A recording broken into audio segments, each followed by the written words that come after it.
Bueno, buenas tardes.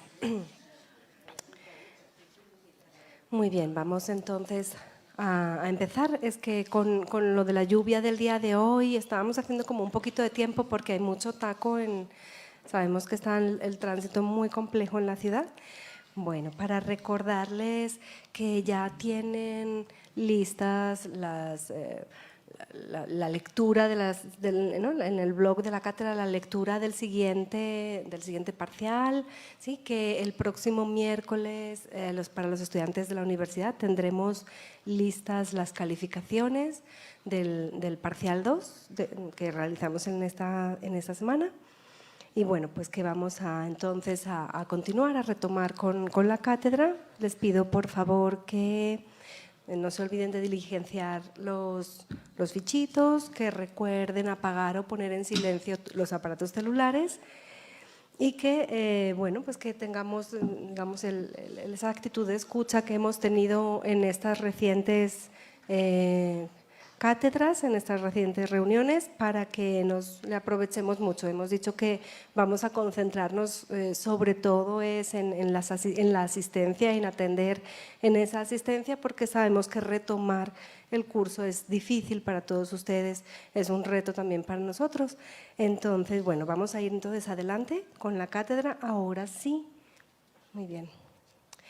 La Fundación Luis Antonio Restrepo Arango, la Universidad Nacional de Colombia, sede Medellín, y la Biblioteca Pública Piloto continúan hoy con la cátedra Iglesias, Política y Nuevas Religiosidades.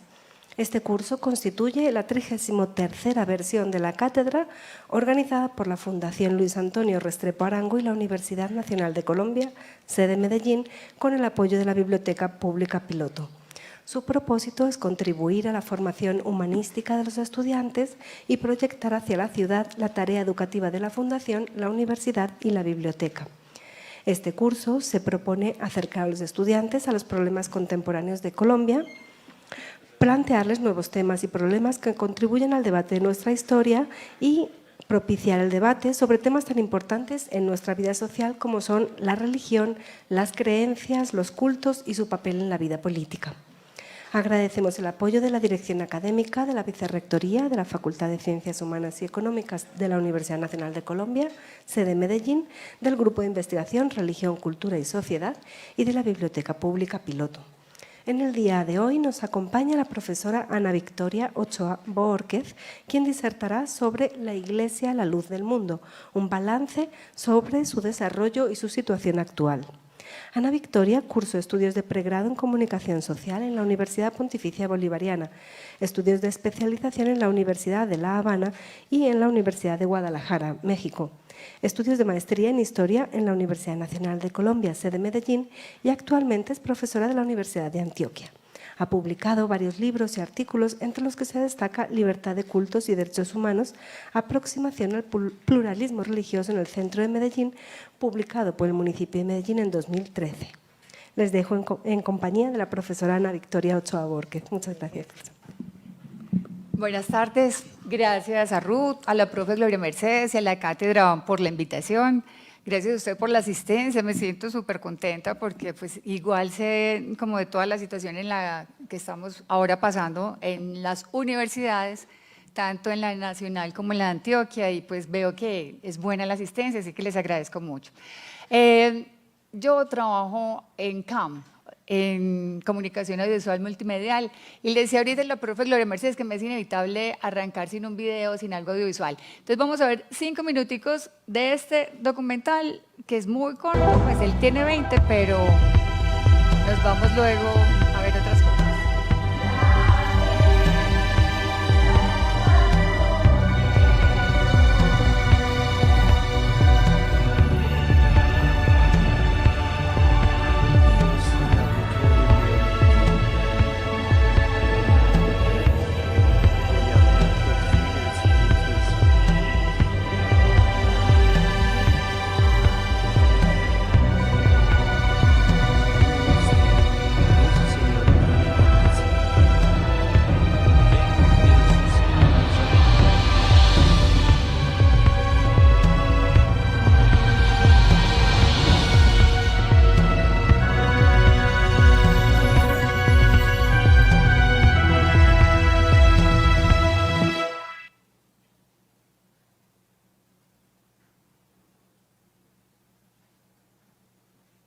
Si alguien va a hablar de una semblanza del cambio religioso en México, pues es muy difícil pensar que no aparece la presencia de la luz del mundo, ¿no? O sea, obviamente yo creo que es un elemento que tiene que estar presente para caracterizar lo que ha venido pasando en México.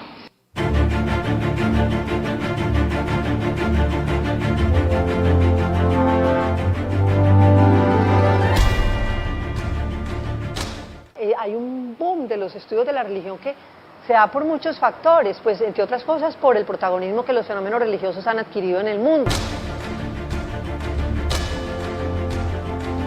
Pues ahora vemos por todas partes grupos religiosos de una diversidad asombrosa. La Iglesia de la Luz del Mundo es una iglesia evangélica netamente mexicana. Es una iglesia que desarrolla un nuevo concepto de la arquitectura religiosa.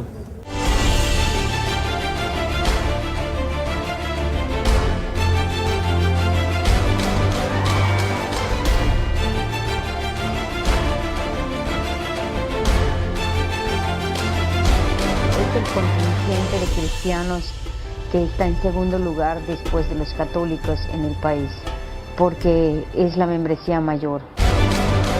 Ese es el fenómeno del pluralismo, o sea, podemos sintetizar diciendo, estamos en un país plural y ya tenemos que enfrentar desde el punto de vista académico ese fenómeno.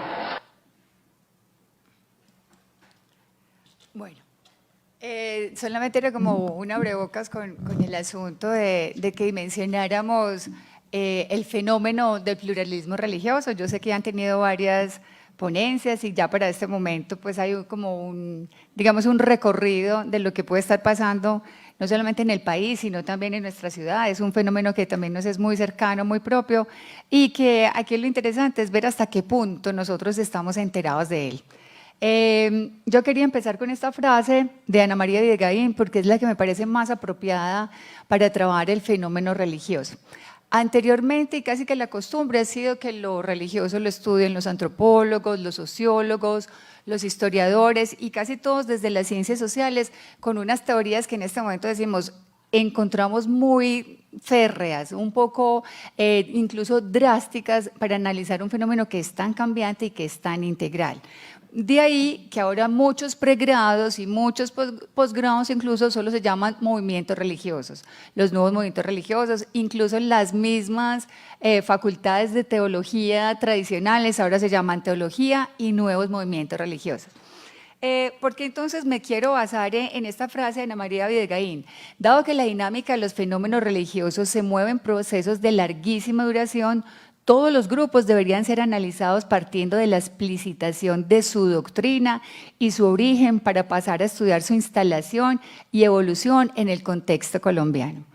¿Qué quiere decir? O sea, si nosotros desde afuera queremos ver el fenómeno, vamos a estar siempre, digamos que apostando a una teoría, partiendo de alguna hipótesis, buscando cómo comprobar algo, y es muy distinta la dinámica que propone Ana María Videgaín porque es, bueno, ya no los miremos desde fuera, sino tratemos de conocerlos desde adentro, desde sus doctrinas. Entonces, en parte el documental y la maestría en historia en la que estudié bastante este fenómeno de la luz del mundo en Colombia y en México, ahora devenido en lo que se llama en la ponencia, vamos a ver un poco de su desarrollo y situación actual. Voy a estar haciendo siempre la comparación de lo que es desde su doctrina, cómo ellos la están pensando y haciendo un paralelo o verlo como simultáneamente, cómo podemos verlo nosotros desde afuera, ¿sí? Sobre todo desde la academia. Entonces, pues vamos a arrancar por esta parte. Bueno, un balance de lo que está sucediendo, desarrollo y situación actual es por la siguiente razón. Este tipo de religiones y sobre todo de su surgimiento, la luz del mundo arranca en 1926 en México. Su fundador es un hombre que se llama Aarón Joaquín, es una persona que venía del ejército, que se siente muy, digamos, muy atraída por lo religioso, deja el ejército y entonces empieza a buscar religiones. Estando cerca de algunos pastores, él tiene lo que se va a llamar el mito fundacional en antropología, pero que dentro de la religión se va a llamar como el momento del llamamiento de este fundador. Este fundador entonces recibe una revelación en 1926, ¿sí? El 6 de abril de 1926, donde escucha en su relato oficial, escucha la voz de Dios y dice que su nombre, que era antes Eusebio, se va a cambiar ahora por Aarón. Muy parecido, si vamos a hacer el paralelo dentro de su doctrina con lo que va a ser en ese momento el pueblo de Israel. El pueblo de Israel se llama Abraham y Abraham lo primero que se le dice es sal de tu tierra, de tu parentela, y se le cambia también el nombre. Algún paralelo tiene entonces ese inicio de la luz del mundo, que empieza con Aarón Joaquín, que está en una ciudad que se llama Monterrey, al norte de México, y que también se le dice sal de esta tierra y empieza a caminar hasta que yo te diga en dónde debes detenerte porque es la ciudad que yo he elegido. Entonces arranca así. Ahí vamos a llegar al Templo C Internacional de Guadalajara, porque es en Guadalajara donde se le dice a Aarón, donde él escucha la voz de Dios y le dice que se quede en ese lugar. Ese trayecto se hizo casi a pie, totalmente a pie, y se hizo desde el 6 de abril de 1926 y se camina hasta diciembre. Son 8 meses de puros trayectos a pie siguiendo la línea del tren, en el que el apóstol Aarón, como lo van a llamar al interior de la luz del mundo, va a ir haciendo muchos milagros en estos pueblos y en estas ciudades que se va encontrando. 1926 es una fecha clave para México porque ellos están en la guerra cristera. Sí, esa guerra cristera va a ser una cosa muy, muy fuerte para la historia y para el contexto mexicano, porque va a ser una guerra en la que se plantea una persecución, digamos, de alguna manera a la Iglesia Católica. Entonces hay un imaginario de comunistas, de un montón de gente que va aparentemente a atacar la Iglesia Católica, sienten que el gobierno los está atacando y es una guerra muy cruda, muy fuerte, porque ustedes van a ver imágenes, por ejemplo, que están súper armados los campesinos y aunque estén descalzos tienen armas y tienen, dice uno, ¿de dónde sacan todo esto? Y fue una guerra muy, muy cruda en México. Justo en ese momento de la guerra cristera es que se da el inicio de la luz del mundo. Entonces vamos a seguir el camino de Aarón Joaquín desde Monterrey hasta Guadalajara. Se detiene en Guadalajara en 1926 y va a recibir casi que doble persecución por querer hablar un evangelio que aparentemente es nuevo, porque no tiene que ver nada con el catolicismo, pero no tiene que ver ni siquiera con las otras religiones cristianas que se conocían, sino que va a empezar a llamar la atención y también la parte de los milagros que venía haciendo el apóstol Aarón. Se queda en Guadalajara, pero en Guadalajara va a haber un fenómeno.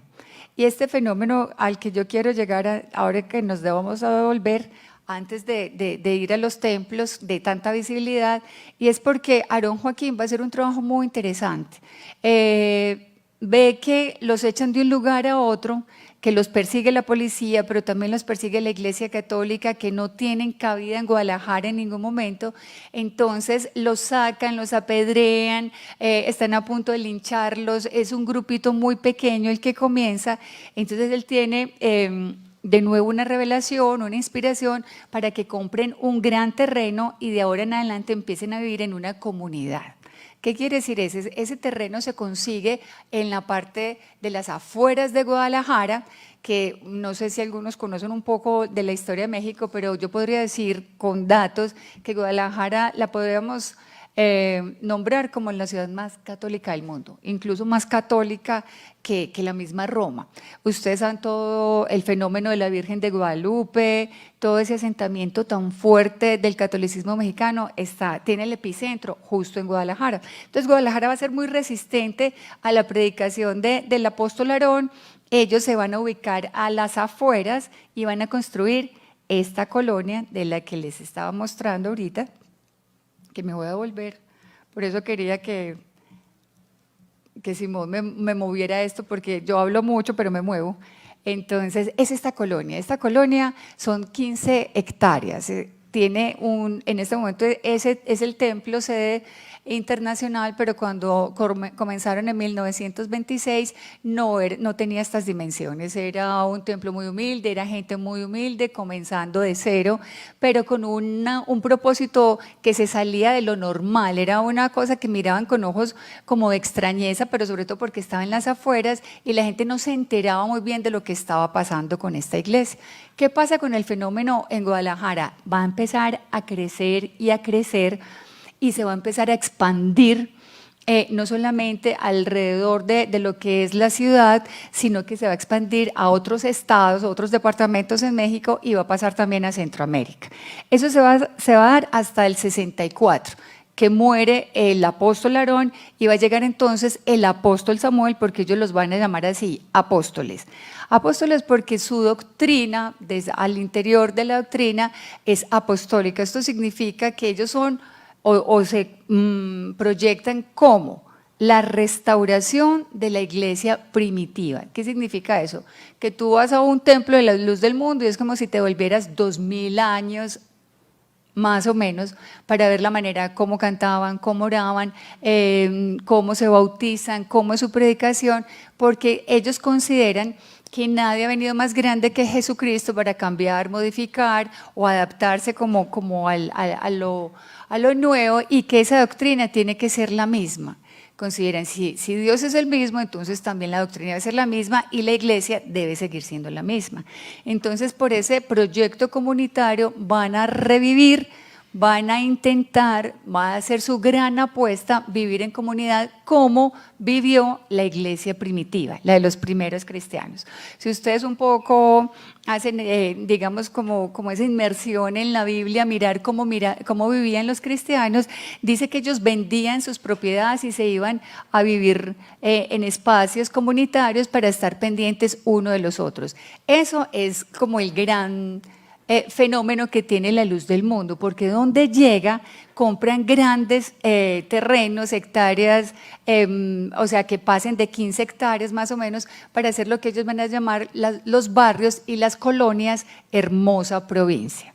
Entonces, hay Hermosa Provincia y la principal está en Guadalajara, que es la principal, la sede es esta que vemos ahí, esa es la calzada Samuel Joaquín, y esta es una toma nocturna, incluso pues aérea, para ver que todas las calles confluyen al templo. Entonces el colegio, la universidad, el hospital, todo ese programa comunitario, ellos lo tienen, o sea, marcha, digamos, a las 1000 maravillas en ese espacio que ellos han llamado Hermosa Provincia. Digo a las 1000 maravillas porque de alguna manera tener a la gente confluyendo en el templo y tratando de llevar un proceso comunitario, pues tiene muchos resultados. Ellos están divididos por grupos, digamos, grupo de niños, grupo de jóvenes, grupo de personas casadas, grupo de personas viudas, y hay actividades para todos, o sea, están muy, muy pendientes, no solamente como de la vida espiritual y lo que puede transcurrir al interior del templo y al interior del ser humano, del individuo, sino que les compete como llevar la doctrina cristiana a otros, digamos, espacios. Y esos espacios para ellos ideal es el comunitario. Vamos a seguir viendo, ahí vemos entonces las instituciones educativas, el hospital, las universidades. Y aquí vamos a ver entonces lo que nos va a llamar más la atención. Cuando ustedes vean, yo me imagino como casi todos son de la Nacho, ¿cierto que sí? Aquí no hay ninguno que no sea de la Nacho. Yo creo que la profe se acuerda que cuando teníamos la salida de la Nacional, por este lado había al frente como un ranchito, una cosa muy chiquita que decía La Luz del Mundo, pero casi puerta con puerta de la Nacho, o sea, y la gente pasaba y nunca nos llamó tanto la atención como lo que pasaba ahí. Yo no sé si ahora son un poquito de pronto más perspicaces con lo que pasa alrededor de la Nacho, pero ese pequeño templecito o iglesita de cartón que había ahí, en este momento está en la parte que da acá hacia la avenida, y ya es un edificio como de 4 pisos y ya está, o sea, construido como como templo en realidad. Eso quiere decir que la Iglesia es la luz del mundo, por eso va a empezar a conocerse, porque va a empezar con una estrategia de visibilización de sus templos, de estar en los extramuros y de tener como casitas muy pequeñitas. Su apuesta va a ser, bueno, vamos a hacer templos grandes y localizados en lugares donde nos puedan ver, en avenidas, en lugares más visibles. Ese fenómeno de visibilización va a empezar entonces con el segundo apóstol, con Samuel Joaquín, que va del 64 al 2014. Son 50 años en los que durante la administración del apóstol Samuel va a expandirse, no solamente por Centroamérica, que yo la vi, sino que va a llegar incluso, pues digamos, a los 5 continentes, va a llegar, va a ir desde la Patagonia hasta Alaska, porque de hecho ese templo sede tiene una réplica en Punta Arenas y tiene otra réplica en Alaska, como demostrando un poco la territorialidad y expansión de esta religión. En Colombia hay aproximadamente 150 templos de esta iglesia. Por pura curiosidad quisiera que me contaran si alguno de ustedes, me levanta la mano, ha visto alguna vez un templo en la ciudad o cuando han viajado que diga la luz del mundo. 1, 2, 3, 4, no, las gafas, qué pena. 1, 2, 3, 4, 5, 6, 7, 8. Digamos, somos 8, pero son pocas personas para saber que, o sea, hay 150 en todo Colombia y en el área metropolitana, por ejemplo, hay 15. Y hay uno que está en el centro, hay uno que ustedes tienen al frente, pues que está súper visible durante toda la vida, está hoy al frente de la Nacho, pero es increíble y no lo habíamos visto. ¿Qué va a pasar entonces con la visibilización de la luz del mundo? Va a crecer en expansión, va a crecer en membresía, y el proyecto grande del apóstol Samuel, que era internacionalizar esta religión, va a tener como unos resultados muy importantes y muy visibles. Yo quiero que miren estos templos y de pronto hagamos como un pequeño viaje de imaginarnos qué estaríamos pensando si este templo que ustedes ven ahí, ¿a qué se les parece? Al Taj Mahal. Pero les voy a decir dónde está este Taj Mahal. Está en Tapachula, en la selva mexicana, o sea, en la frontera entre México y Guatemala. ¿Qué pasa entonces con estos templos? Tienen todos, miren, el otro parece un barco, este es un Taj Mahal, estos son en Estados Unidos, uno es en Los Ángeles y el otro es en Houston. Entonces cada uno va a tener una particularidad, o sea, muy, desde el punto de vista arquitectónico, muy particular.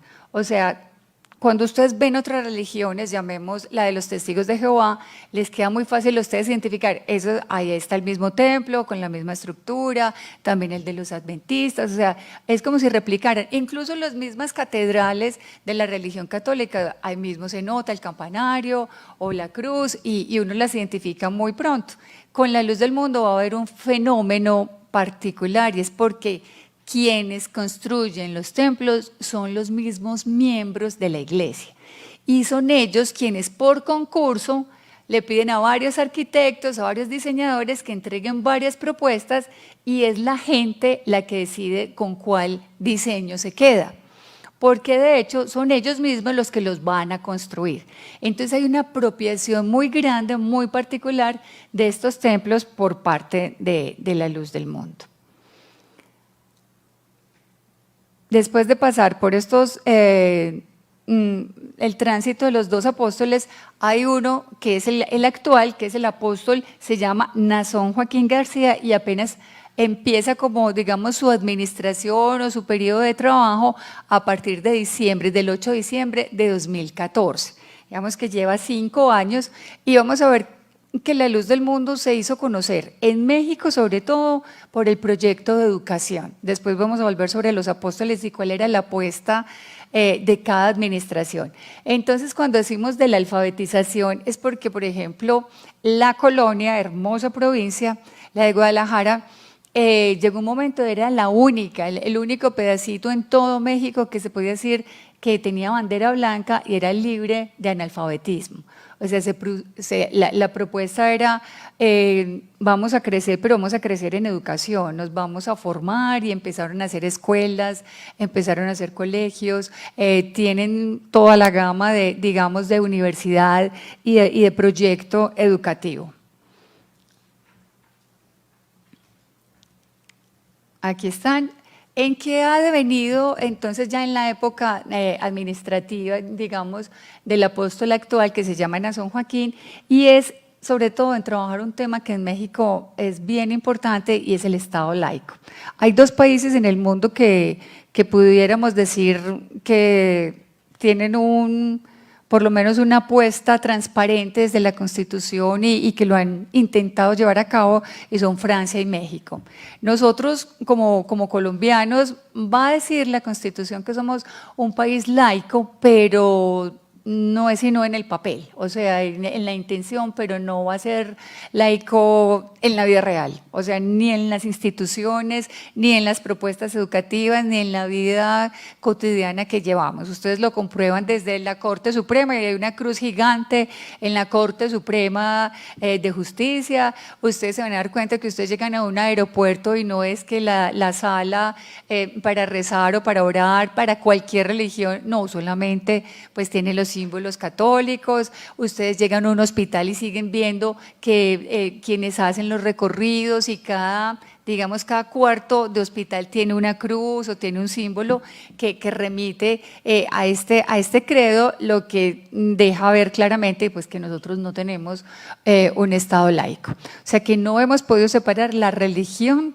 de la vida cotidiana, de la acción incluso constitucional y política que vivimos. Pero en México esta iglesia sí lo ha defendido, digamos, como a capa y espada, porque es su única garantía. Si yo les estoy hablando que México es el país más católico del mundo, si ellos no se aferran de lo que es el Estado laico, pues simplemente no existirían.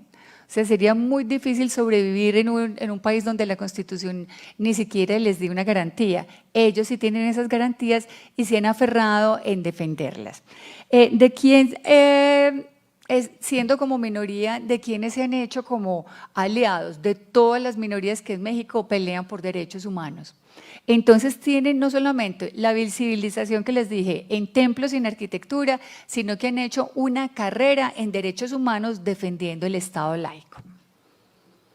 Miren, por ejemplo, acá, libertades y derechos, respeto al Estado laico, pero si miramos atrás, como los que los están acompañando, y los símbolos son católicas por el derecho a decidir, o sea, no hay distinción ahí de religión o de nada, sino que la necesidad de defender el Estado laico los ha hecho reunirse con todo mundo.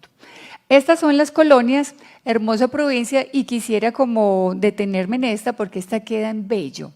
No sé si ustedes han visto saliendo de Niquía al frente, como hacia la parte arriba de lo que va a ser el éxito de la Puerta del Norte, lo que es el Cerro Quitasol. Ahí hay 16 hectáreas que ya hace más o menos unos 30 años compró esta iglesia, y poco a poco ha venido desarrollando su proyecto comunitario ahí. Ese proyecto comunitario, digamos que no hubiera podido ser posible de instalarlo en La Estrella. La Estrella tradicionalmente ha sido muy católico.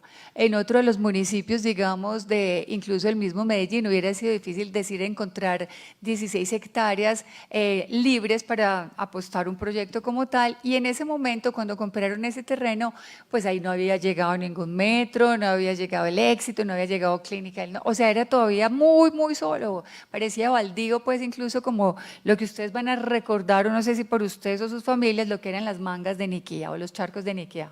¿Alguien sabe algo de los charcos de Niquía? Nadie. Bueno, entonces es de otra generación, tranquilos.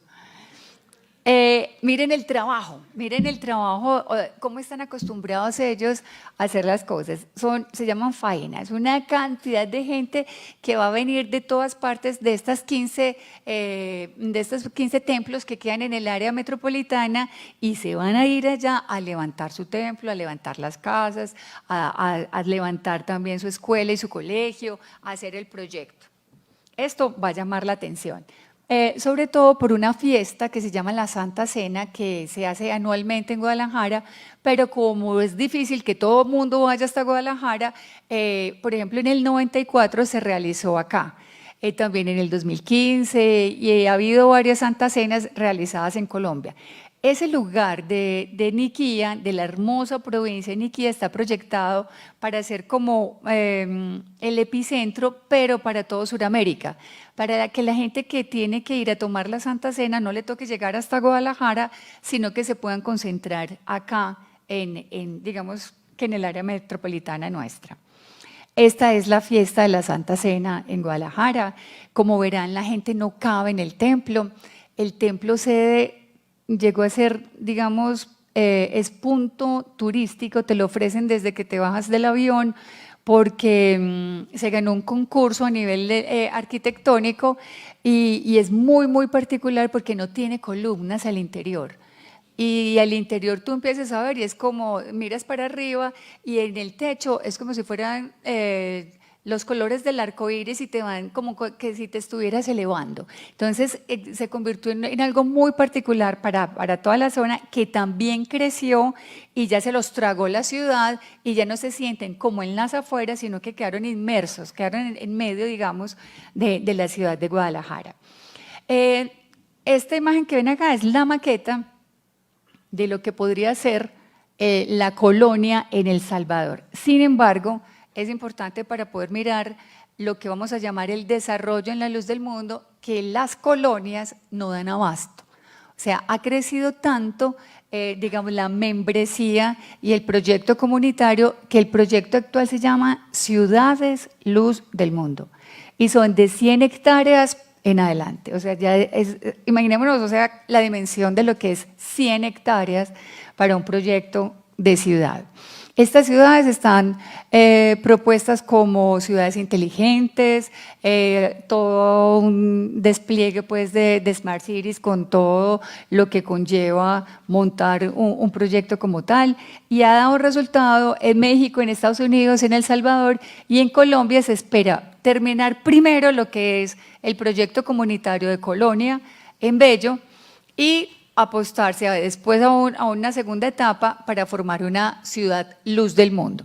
Uno llega y se puede preocupar y decir, una ciudad luz del mundo, 100 hectáreas, y no nos damos cuenta, por ejemplo, que los menonitas han comprado 3.000 hectáreas en los llanos. Entonces uno dice, bueno, ¿de qué nos podemos como preocupar o de qué nos puede llamar la atención? O sea, cuando uno solo mira un fenómeno dice, ay, ¿qué será? Y eso se creció y se salió de las manos, ¿o qué?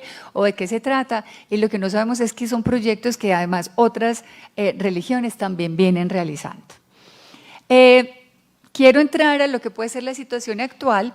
Ustedes van a ver pues, esta imagen multitudinaria, son alrededor de 100.000 personas en Estados Unidos celebrando la Santa Cena, porque ya Guadalajara incluso son 3 barrios, 3 colonias, y las 3 colonias ya no dan abasto para los 500.000 que llegan. Entonces, ya se necesita realizar esta fiesta en cada país. ¿Qué pasó con Estados Unidos? Que es en este momento donde vamos como a girar nosotros todos como nuestra atención y el foco, es porque para Estados Unidos el fenómeno de que una religión, como decía por ejemplo Blancarte, que tiene un corte netamente mexicano porque surge en México, y con toda esta política que vamos a ver de Trump y lo que vamos a trabajar de Samuel, ahorita vamos a ver a Huntington, qué es lo que pasa con ese choque de civilizaciones y qué es lo que ellos miran como identidad americana. Esto les va a parecer completamente incómodo.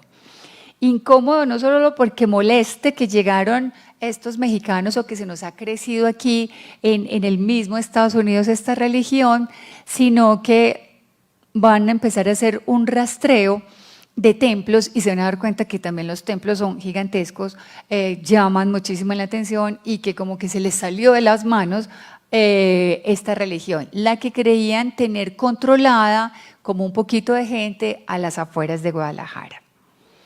Miren la dimensión tanto que el mismo Trump les mandó pues preguntar, y algunos senadores estuvieron en esta fiesta, pues que por qué no lo habían invitado, que por qué él no había ido, que por qué él no había estado. Y entonces es aquí donde vamos a mirar desde el punto de vista académico, que no hay nada que sea tan académico ni tan religioso, sino tan político, y eso es importante tenerlo en cuenta, como este fenómeno ya toca leerlo a través de otras líneas, o sea, empezar a observarle otra cosa. Yo sé que, no sé, me dice la profe Gloria Mercedes que son de diferentes pregrados, seguramente se han topado en algunos, se han encontrado con las teorías de Samuel Phillips Huntington, y dos de sus libros que dieron como mucho pie a controversias y a mucha problematización. El primero, El choque de las civilizaciones, en 1996, y este, que es al que me quiero referir, ¿Quiénes somos? Los desafíos de la identidad nacional americana, que sale en el 2004. Dice, la discusión se centra en la identidad nacional americana y la posible amenaza que constituye la inmigración latinoamericana en gran escala, que según el autor podría dividir los Estados Unidos en dos pueblos, dos culturas y dos lenguajes. Este señor, académico de Harvard, de Yale, una persona pues, con mucha credibilidad en sus estudios, por su recorrido, es además asesor, porque pues él se murió en el 2008, era asesor de la Casa Blanca, además hacía parte de la Comisión, por ejemplo, de Relaciones Públicas de Estados Unidos con América Latina, o sea, realmente llegó a permear mucho de sus teorías esa parte del gobierno estadounidense, y caló a tal punto que la gente se tuvo que levantar en contra de lo que este señor estaba diciendo, porque estaba casi que asegurando. Ustedes saben, son 40 millones de latinos. De esos 40 millones que digamos son minorías, hay muchas minorías en Estados Unidos, pero esos 40 millones, 23 millones son mexicanos. Y esos 23 millones mexicanos, la mayoría estaban en California, Texas. O sea, ¿por qué? Porque ese antes era territorio mexicano. Por eso se llaman Los Ángeles, San Francisco, Santa Ana, todo eso era de México. O sea que no es tal la inmigración, no es tanto que vengan, sino que ahí ya estaban ellos, ¿cierto? O sea, era su territorio. Sin embargo, cuando llegan estas religiones y llegan a instalarse en el territorio, claro que van a encontrar mucha acogida de latinos, pero fíjense que las generaciones de latinos van a ser muy distintas. Es posible que los papás o los abuelos solo hablen español, pero ya los que han crecido hablan inglés, estudian en las universidades norteamericanas y ya tienen un estilo de vida norteamericano, lo que significó que rebatieran en muchas ocasiones la teoría de Huntington por considerarla xenófoba, racista, y que estaba como de alguna manera justificando a que Estados Unidos emprendiera una política contra la migración y sobre todo contra los latinoamericanos. Esto es importante tenerlo en cuenta, ¿sí? Como lectura entre líneas de lo que vamos a ver es el fenómeno de la luz del mundo. Vamos a ver entonces desde otro punto de vista académico. Nos llega una religión, pero es una religión que para ellos va a ser desconocida. Ustedes saben, el norte de Estados Unidos, o como llega a poblarse de Estados Unidos, se logra poblar por el sueño americano. El sueño americano no era solo de los que por aquí se quieren ir para Estados Unidos, sino el sueño americano era de los ingleses y de todos estos europeos que venían buscando un refugio en Norteamérica, y lo van a encontrar ahí y se van a sentar y van a desarrollar su vida. Pero van a caracterizarse por ser protestantes. Entonces la teoría de Samuel Huntington decía, va a llegar el catolicismo, y el catolicismo va a traer atraso, el catolicismo es gente que no le gusta trabajar, o bueno, una cantidad de mitos impresionantes, y sobre todo a tratar los otros credos como enemigos, ¿cierto? Como se ha tratado a los musulmanes, y por eso estoy leyendo o quiero hacer énfasis en el libro de Martha Nussbaum sobre la nueva intolerancia religiosa, y ella lo que va a desarrollar durante todo su libro es el miedo que tiene la gente a lo desconocido. Y más si una religión de repente salen de todas partes, si todo el mundo está de blanco, si todo el mundo está… O sea, es un fenómeno del que ellos no están enterados y van a crear de pronto una resistencia, pero por el desconocimiento. Por los mitos y por, digamos, los prejuicios que acerca de las religiones y de todas las que van a aparecer en Estados Unidos se va a ver esto. ¿Por qué aparece de nuevo México y nos vamos con AMLO, con Andrés Manuel López Obrador? Porque ya es entonces llegar a la situación actual de la luz del mundo. Uno, hagamos como un repaso rápido. Creyeron los mexicanos que esa iglesia iba a ser una iglesita y que se iba a quedar lejos en Guadalajara. Se les creció por todo el mundo, tienen una fiesta de 500,000 anual en su ciudad, que es el evento más grande, mayor incluso del de la FIL, que es la Feria Internacional del Libro de Guadalajara, y toda Guadalajara la espera porque realmente pues en restaurantes, en hoteles, en tiquetes aéreos, pues es una derrama económica impresionante sobre la ciudad y estaba muy bien vista. Entonces creían tenerlos como ahí, ellos nunca se van a mover de ahí. Pero se les fueron moviendo y les voy a decir dónde llegó a doler profundamente, digamos, al establishment mexicano, sobre todo a esa clase, digamos, una clase muy católica, blanca, aristocrática, burguesa, y es que el año pasado, el 15 de mayo, hubo este concierto en Bellas Artes.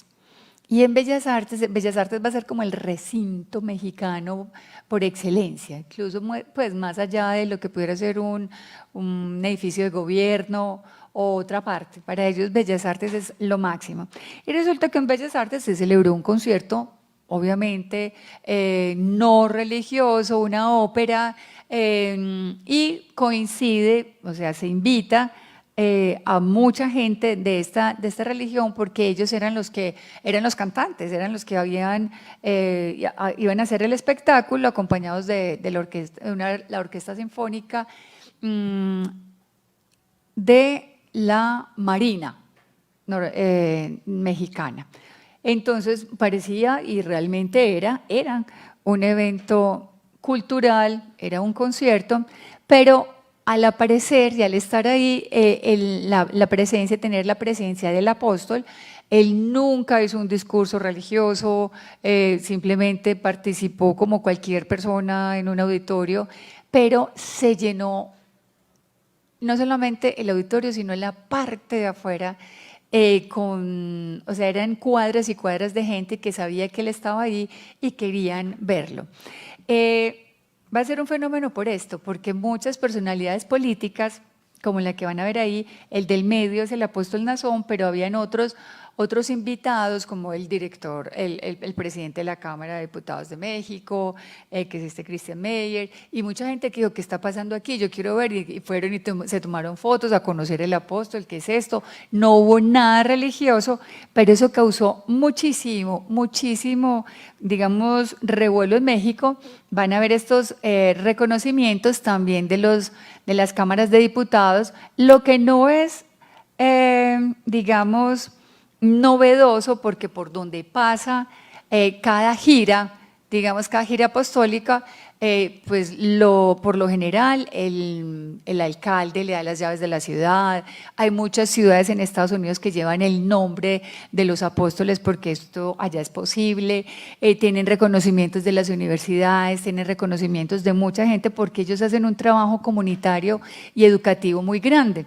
Entonces, pues cuando llegan, incluso cuando hay terremotos, cuando hay catástrofes, los primeros pues en enviar ayuda humanitaria. Aquí en Colombia pasó muchísimo con Armero, con el terremoto de Armenia, y ellos siempre han estado muy pendientes como de ver qué pasa para ayudar.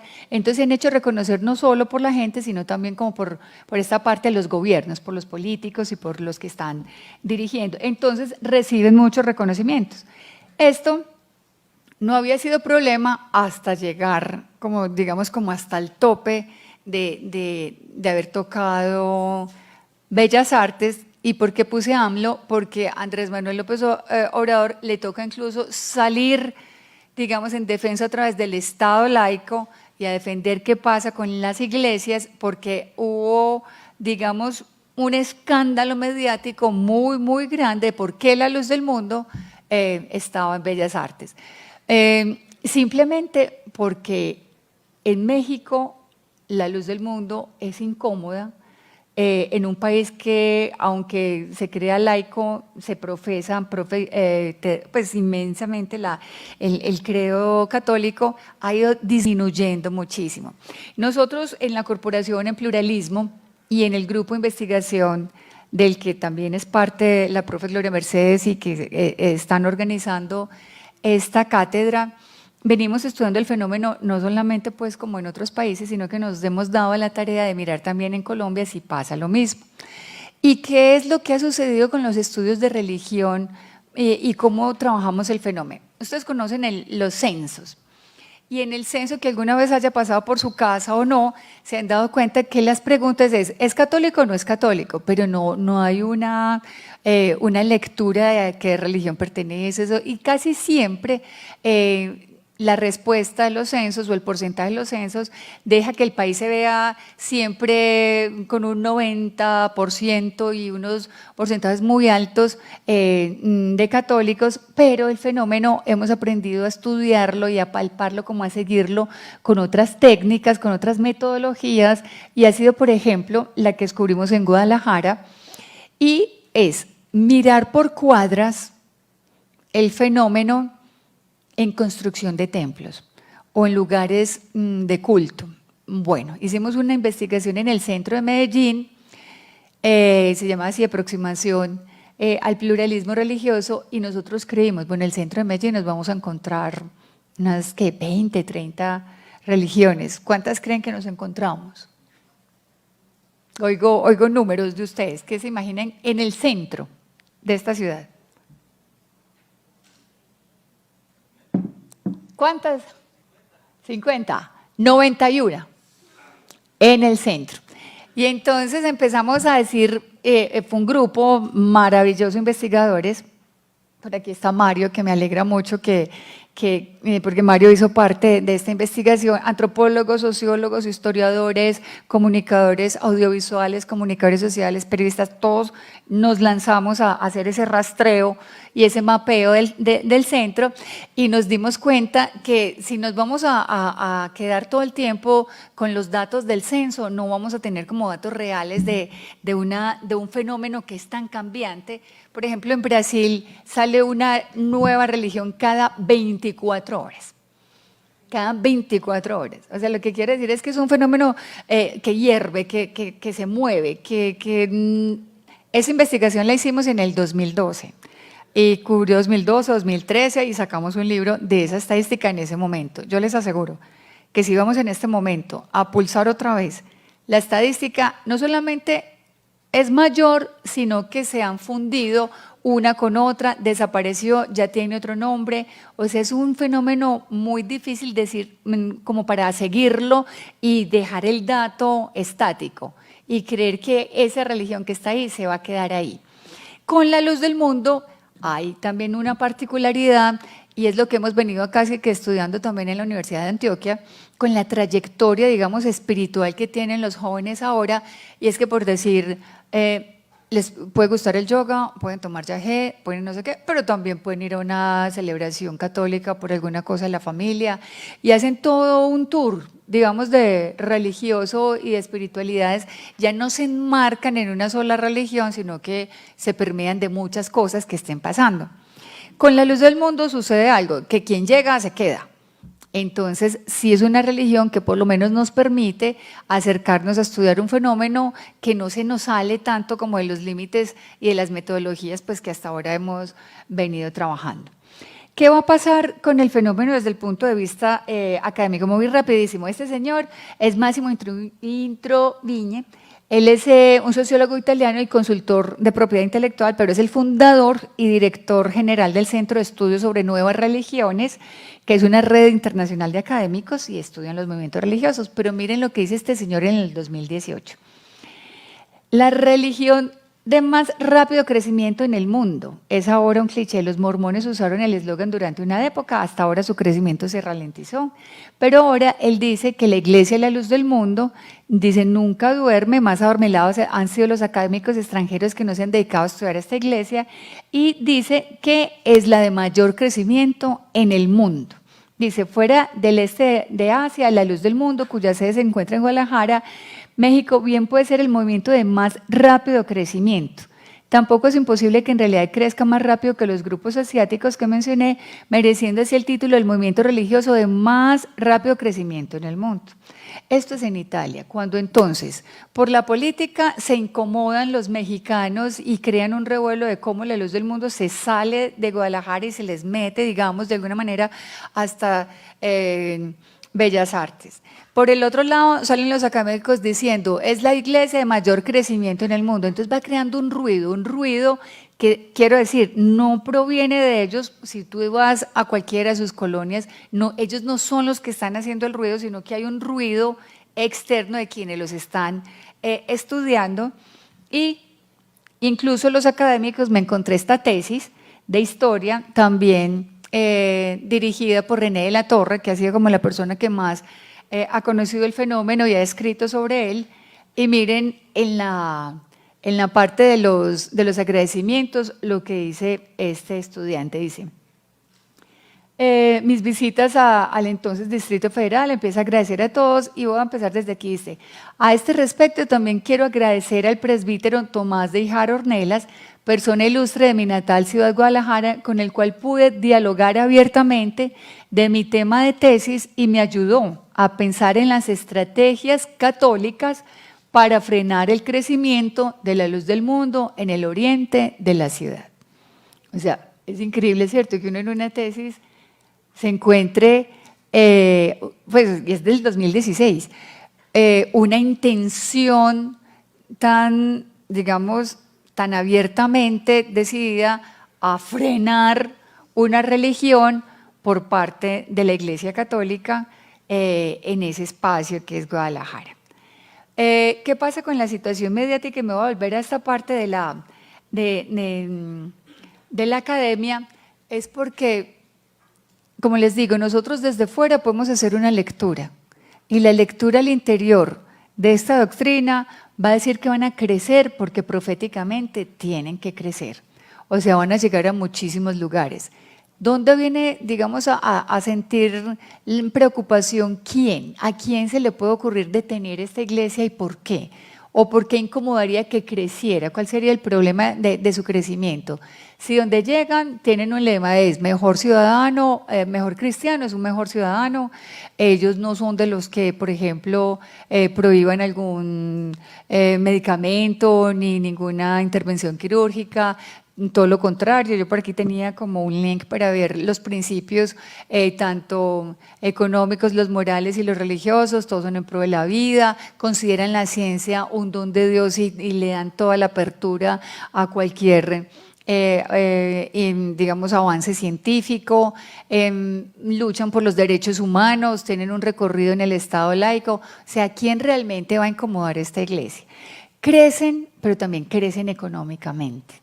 Entonces, lo que se quiere detener no solamente es como estas colonias, sino en la proyección, digamos, a 10, 15, 20 años, donde van a ser muchísimo más visibles porque van a tener ciudades y van a ser muchos más, y entonces esto va a empezar a incomodar a algunos gobiernos.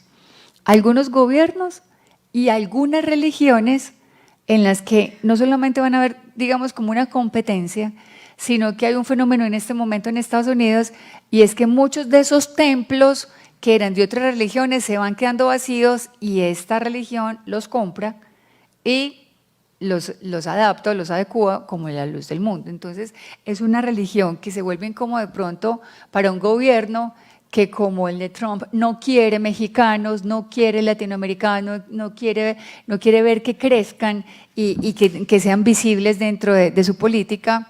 Es incómoda para estas religiones a las que pareciera que les están dejando más espacio y les están incluso hasta facilitando los templos. Va a ser incómoda para el pueblo mexicano. Yo me retracto en decir pueblo mexicano.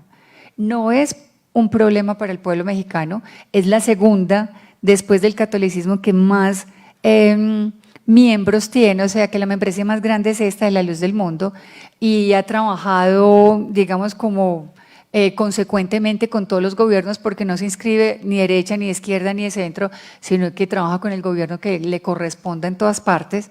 Entonces, yo creo que lo del balance actual, porque vamos a entrar en una parte delicada, lo deben ir como haciendo sus propias ecuaciones ustedes. Y de pronto ahorita en la parte de las preguntas buscamos una posible respuesta. Hace un año, exactamente el 3 de junio, detuvieron en Estados Unidos, en Los Ángeles, al apóstol Nazón, que es el actual director de la Iglesia de la Luz del Mundo, y esta es la hora que todavía está preso. Y está preso porque tiene unos cargos que hasta el momento no se les ha podido encontrar pruebas. Entonces vamos a ver esta situación actual con base a la lectura que venimos haciendo, cómo se ha manejado, ¿sí? Entonces hay una situación mediática que vamos a decir la vamos a manejar en todos los fenómenos, sea político, o sea religioso, o sea casi que el espectáculo. Tenemos una sociedad en la que el uso y abuso de alguna manera de los medios ha permitido que no haya una investigación, no haya un recorrido, no haya una seriedad muchas veces en las cosas que se hablan, que se dicen y sobre todo en las que se investigan penalmente. Entonces, vamos a ver cómo llega este hombre a ser detenido y quién promueve esa detención, y quien hace la detención es este fiscal que se llama el fiscal Becerra. Saqué esto de Wikipedia porque me llamó mucho la atención el perfil que tiene el fiscal Becerra. Miren, resulta que en Estados Unidos el tema de la pederastia con la Iglesia Católica ha sido, obviamente, lo están atendiendo desde las fiscalías en todos los estados, y resulta que el único estado que no había denunciado a ningún pederasta católico era California, cosa que fue muy rara porque entonces todos los casos se fueron yendo a otros estados a denunciar porque en California no les hacían caso, ¿cierto? Y al contrario, había un encubrimiento de esa élite católica en California, y entonces se van a ir a otros estados. Estos fiscales van a decir, ¿qué pasa con el fiscal de California? ¿Por qué no? Pues porque se nos tienen que venir para nuestros juzgados. Entonces este fiscal, que les voy a leer el perfil, lo que hace es montar en una plataforma digital una manera en que la gente denuncie, ¿sí? Vamos a ver quién es el fiscal Becerra. Dice, durante el caso contra el líder religioso de la Iglesia de la Luz del Mundo, Nazón Joaquín García, el fiscal Becerra se ve envuelto en una serie de escándalos que evidencian su interés político y mediático contra el actual dirigente, ya que varios medios publicaron su adhesión al arzobispo de Los Ángeles, José Horacio Gómez, y a la arquidiócesis de Los Ángeles, miembro honorario del Opus Dei.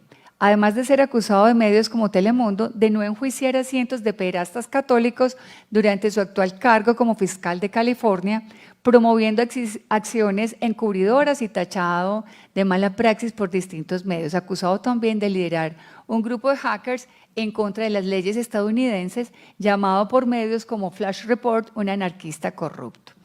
Entonces, el fiscal Becerra pone esta plataforma, pero en una plataforma digital en la que cualquiera podía decir, sin pruebas, sin poner su identidad, sin ser nadie, y es como, entonces empieza a crecer digamos, un fenómeno que no va a ser una ola comprobada, no hay evidencias, no hay incluso cómo hacer seguimiento, porque se trataba de unas pruebas que aparentemente estaban, digamos, expuestas por este fiscal. Este es el momento en que de junio a febrero, ¿cuántos meses llevamos? 9 meses, algo así, 8 meses. Bueno, este es el momento en que todavía no ha ido a juicio, todavía no han encontrado las pruebas, pero hicieron, digamos, una barrera al punto de no conceder ni siquiera la posibilidad de multa, o sea, de pagar una fianza. y le fijaron la fianza más alta que en la historia de Los Ángeles, teniendo en cuenta que Los Ángeles pues, va a tener a toda esta gente de Hollywood, a todas las estrellas y a todo el mundo, fijaron una fianza de $50 millones, o sea, una cosa impagable, para que nadie pudiera decir, bueno, vamos a recoger, ¿quién va a recoger? Y obviamente eso no lo va a recoger la iglesia, sino que el dirigente dice, no pueden recogerlo, no vayan a promover, esto no es justo. La iglesia está totalmente segura y convencida de la inocencia y el recorrido que tiene este apóstol, porque no es una persona, sus dirigentes no están como lejanos, sino que viven con la comunidad, o sea, la gente los conoce desde chiquitos, conoce su vida, su recorrido, entonces es una persona que de él mucha, la mayoría de la gente pues si lo conozco, sé esto, o sea, comprobar de muchas maneras como su recorrido y su trayectoria. Además porque muchas de las investigaciones que están haciendo las ponen en lugares y en fechas donde está comprobado que él no estaba, sino que en esa fecha estaba en otro país o estaba pues con datos muy ciertos dirigiendo, digamos, algún culto. Ven atrás es la fachada de la iglesia de la catedral. Este es el símbolo de la ciudad de Guadalajara. Pero miren lo que está pasando justo en su plena plaza Tapatía, y es que se están haciendo miles y miles de bautismos justo, no digamos como respuesta, sino que es un fenómeno que al tomar como preso o tener preso al apóstol, la iglesia en menos de 3 meses aumentó como en unos porcentajes impresionantes, pero más de 40.000 bautismos en 3 meses.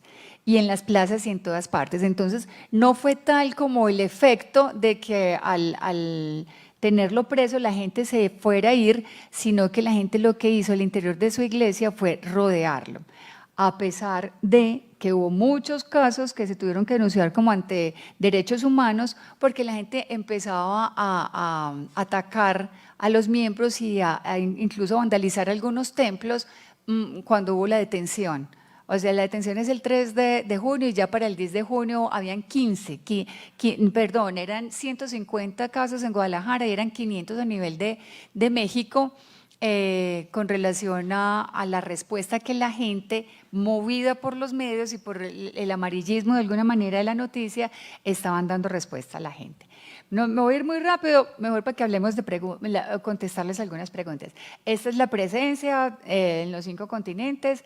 Quería mostrarles esto porque esto es bello y esto es Medellín.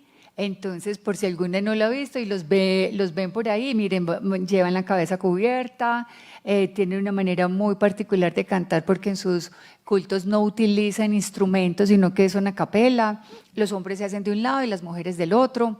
Tienen unos cultos que son a las 5 de la mañana, 9 de la mañana, 6 de la tarde, todos los días. Tienen 2 grandes momentos que son los de los domingos, 10 de la mañana y otra vez a las 5 de la tarde. Podría irme como hacia el interior de todo lo que son los ritos y de paso que tiene la iglesia y estudiar su doctrina, pero ya en este momento preferiría contestar algunas preguntas de ustedes. Voy a dejar acá. Listo.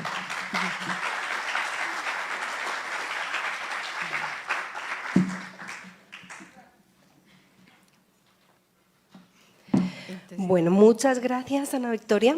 Yo creo que van a haber preguntas porque realmente, bueno, yo no conocía las particularidades de la Iglesia de la Luz del Mundo, lo reconozco. Hemos hablado aquí de muchas iglesias evangélicas y el nombre de la Iglesia de la Luz del Mundo o se me pasó por alto tengo una curiosidad mientras van saliendo las preguntas, que siempre hay preguntas, es la de las ciudades.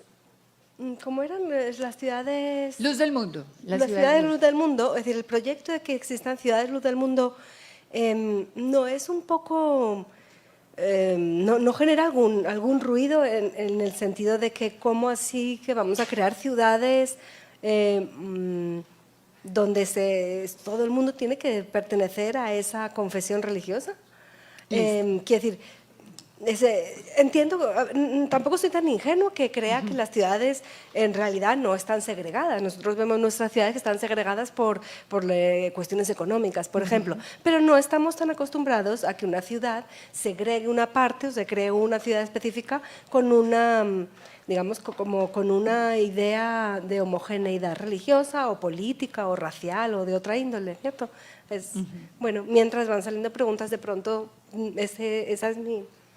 Listo, mira, estas ciudades están pensadas y como ya han hecho, digamos que el experimento, tienen el laboratorio muy afinado con las colonias o con los barrios, son barrios abiertos en los que definitivamente, como tú dices, no, el 100% no pueden ser de una misma religión. ¿Por qué? Porque en una casa, digamos que el papá y la mamá sí pertenecen a la iglesia, pero sus hijos no. O quizá en una casa un hijo sí pertenece y sus padres no, y son católicos y sin embargo tienen acceso a vivir en ese barrio. Entonces no es que digamos que 100%, o sea, la obligación o el requisito tenga que ser pertenecer a la iglesia, porque, o sea, si cada vez nos damos cuenta que hablamos incluso de los tipos de familia, bienestar familiar tiene 18 tipos de familia. O sea, es imposible decir que todas las familias tan homogéneas van a ser incluso pues de la misma religión. Entonces no va a tal punto. No están cerradas, o sea, no son con un mecanismo como que te pregunten si entras o no entras, puedes trasladarte. Los barrios en México, por ejemplo, ofrecen, está el hospital, pero es abierto a todo el mundo. Las escuelas están abiertas a todo el mundo, las universidades lo mismo. O sea, no es la respuesta que ellos tuvieron o por qué se vieron abocados a hacer este tipo de proyectos, es porque ellos eran discriminados afuera. Entonces tocó como opción decir, si te sacan de una escuela nos va a tocar hacer una propia escuela, si no te atienden en un hospital entonces nos va a tocar hacer los propios hospitales, y ha sido un poco como la dinámica, no como que fuera, pues esta gente es peligrosa porque se encierra y no nos va, y quiénes serán y ellos están allá, no, es una comunidad muy abierta. Sus cultos, incluso los templos son abiertos, no es que nadie puede acceder a ellos, pero les ha tocado como tomar este tipo de medidas para favorecer, si es posible, a los propios, ya más como por respuesta a una discriminación que han vivido. Buenas noches. Hola. Lo que me gustaría saber un poco más es cómo escogen a sus apóstoles, porque ha habido dos, entonces me gustaría saber que si tienen un nivel académico, pues obvio me imagino que se saben las escrituras, sí. Y también para tratar cómo viven la comunidad y cómo tratan su criminalidad, pues si se matan, digamos, pues ese tipo de cosas, ¿sí me entienden? Me gustaría saber.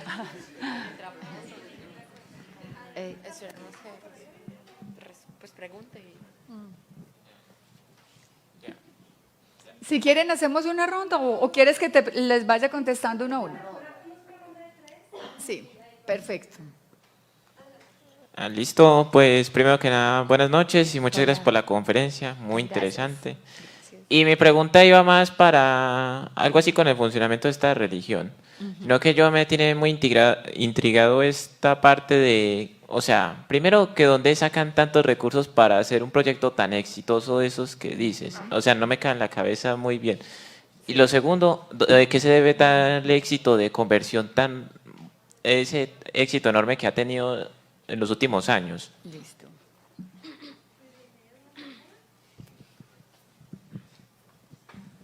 Mi pregunta versa en el papel de la mujer que tiene en esta iglesia, porque este retorno a la doctrina primitiva hay que tomarlo también desde el punto de vista paulino, que él ponía a la mujer que no hablara, que el hombre era cabeza, que ella era un complemento. Entonces, pues, en punto ese que los hombres por un lado y las mujeres por otro en el culto. Sí. Bueno, entonces voy con las tres primeras. ¿Listo? Creo que tocaste, ¿cómo te llamas? ¿Cómo?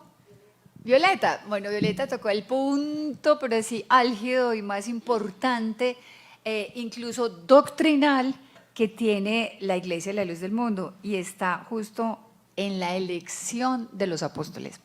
porque a diferencia de todas las religiones o las instituciones que pues, nosotros estudiamos, conocemos, vemos que se reúnen, si uno se muere entonces pues hay que ver como la sucesión, hay que buscar quién lo haga.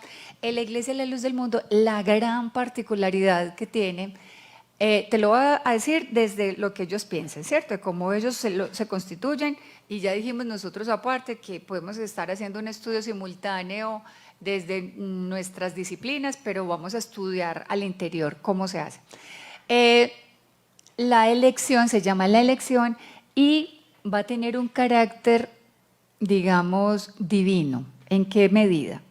En la que la gente no se reúne para decir este es el que sigue, o que haya unos candidatos, o digamos que fuera colegiado, bueno, pues que sean los obispos o los ancianos o algunos ministros o pastores que digan, bueno, reúnanse, ya se murió este, entonces hay que poner otro.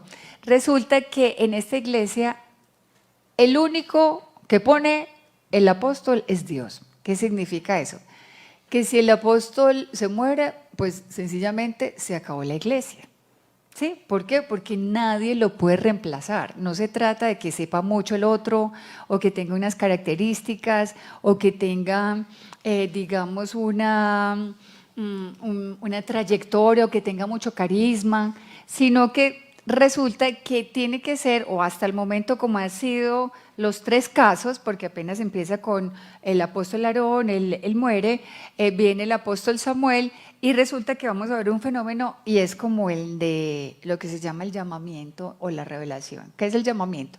Que de toda la gente, es la gente la que va a decir, yo soñé con él, yo cuando lo oigo siento algo distinto, y sin que tenga pues como un sombrero o que algo especial, o sea, pueden estar todos y ellos, únicamente ellos van a sentir a través en algún momento de que el apóstol que está ahí no te lo puede decir otra persona, mire, es tal, sino que la fuerza que tiene esta iglesia es que cada uno de los miembros se relaciona o ha llegado porque descubrió en algún momento de su vida que esa persona era un enviado de Dios. Entonces es muy particular, les voy a decir por qué. Porque, pues no, si tú me preguntas cuáles son los estudios que tienen, qué se necesita para hacer, ¿hay alguna pugna política por llegar a ese lugar o se van preparando para hacerlo? Entonces es muy particular porque entonces ahí van a coincidir, por eso ellos se consideran la restauración de esa iglesia primitiva, porque quien escoge a los apóstoles pues va a ser Jesucristo. O sea, él escoge a Pablo, escoge a esto, escoge a todos, a Pedro, él es el que los llama, no hubo una votación alguna, y realmente como la gente va a descubrir, depende como de su intimidad o llamamiento. Esto va a responder a algo muy interesante. Esta iglesia no es proselitista, o sea, ellos no te van a ir tocando todas las puertas, sino que van a ir únicamente en una actitud de encontrar a los que también creen en el apóstol. Les voy a poner varios casos. Uno, por ejemplo, que estudié en Cuba. En Cuba no llega, o sea, primero prohibido por el gobierno, primero, o sea, había mucha dificultad para que muchas religiones pudieran llegar a Cuba y pasa este fenómeno que vengo estudiando. Resulta una señora, el apóstol tampoco va a poder ir a Cuba, porque no hay permiso, ¿cierto? Para hacer este tipo digamos, de encuentro, que ella lo conoció o ella lo vio. Pero dice la señora, les mostraron un video en un cassette, en esa época ni un Betacam, VHS, y había un pequeño grupo, la señora se acerca y dice, ¿quién es ese señor que está hablando ahí? Entonces le dice, no, pues en ese video, pues mira, es de una iglesia que se llama La Luz del Mundo, él es el apóstol que dirige la iglesia, y le dice, ah, qué tan raro, lo que pasa es que desde que yo estoy pequeña sueño con alguien metido en una caja, pero no sabía qué era la caja porque yo vivía en el campo, y la caja es la televisión. Ya cuando vine y entendí cuál era la caja con la que yo soñaba, era la televisión, pero yo siempre soñaba con ese señor. ¿Quién es ese señor? Entonces ya cuando viene a ver ese momento en el que la persona se le explica, explica quién es el apóstol, ya viene, digamos, como el momento del encuentro de esa conversión, pero es un llamamiento previo, ¿cierto? Si tú vas a la iglesia a la luz del mundo y empiezas a preguntarle a uno por uno o al azar o los buscas donde sea, todos van a tener, digamos, una manera de contarte qué tan particular fue la manera en la que esa persona creyó en el apóstol. Entonces, por eso va a ser tan importante la figura del apóstol y, por ejemplo, para decir de alguna manera, para frenar el desarrollo o para frenar esas estrategias que vimos como que la Iglesia Católica estaba estudiando, como vemos en la tesis que les leí, esas estrategias para detener el crecimiento o la expansión es, ya sé, pues no podemos ir contra todos, son 5 millones, entonces detengamos o persigamos o bloqueemos al apóstol, ¿cierto? Como te digo, la respuesta es muy desde el nivel de la doctrina y de la fe. Por eso los movimientos religiosos, y la misma Marta Nussbaum nos decía, nos tenemos que tener como una actitud que va como de la inteligencia y de la tolerancia, pero también de la posibilidad de no juzgar y no mirar desde afuera, sino de imaginarnos si yo fuera una de esas personas en las que sin nadie decírmelo, yo siento, yo creo, yo tuve un sueño y es esa persona, ¿cierto? Obviamente que va a haber una conversión, como lo dice Foucault. Foucault dice, cuando uno encuentra la verdad, no hay otra cosa más que convertirse a ella, ¿cierto? En otros términos, obviamente, filosóficos, pero para ellos, donde van a encontrar, hay una verdad en la que llena su fe, llena su esperanza, es un encuentro, digamos, tan personal o tan místico, tan real de cada uno, ¿sí? O sea, tú puedes decirle a cada uno y en ningún momento te van a decir, no, yo no lo conozco.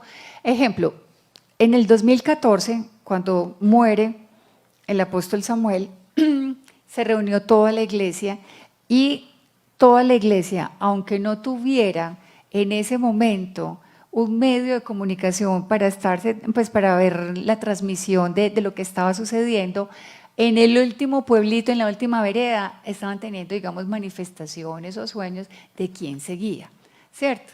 Y todo el mundo se quedaba callado porque no lo podían decir, o sea, como yo no sé por qué soñé esto, no sé por qué estaba pasando.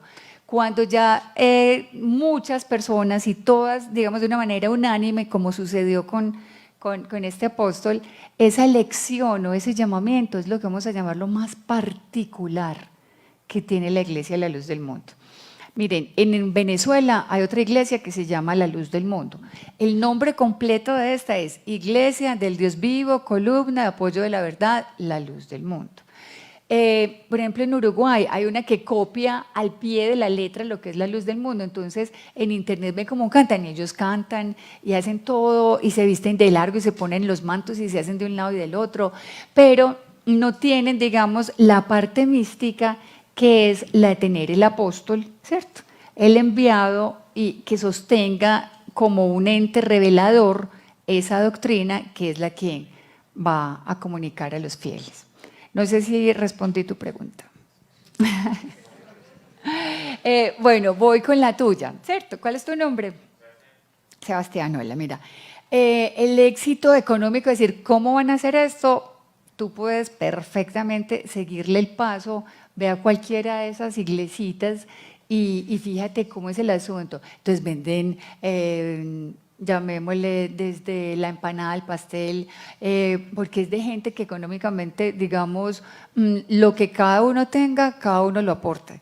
Ahora tienen empresas, ahora están muy enfocados en el autoconsumo, ahora sus proyectos, al crecer la iglesia también ha crecido muchísimo, digamos, económicamente. Les cuento muy entre paréntesis, cuando empieza la investigación o detienen al apóstol en Los Ángeles, la intención del gobierno mexicano inmediatamente fue frenar sus cuentas bancarias.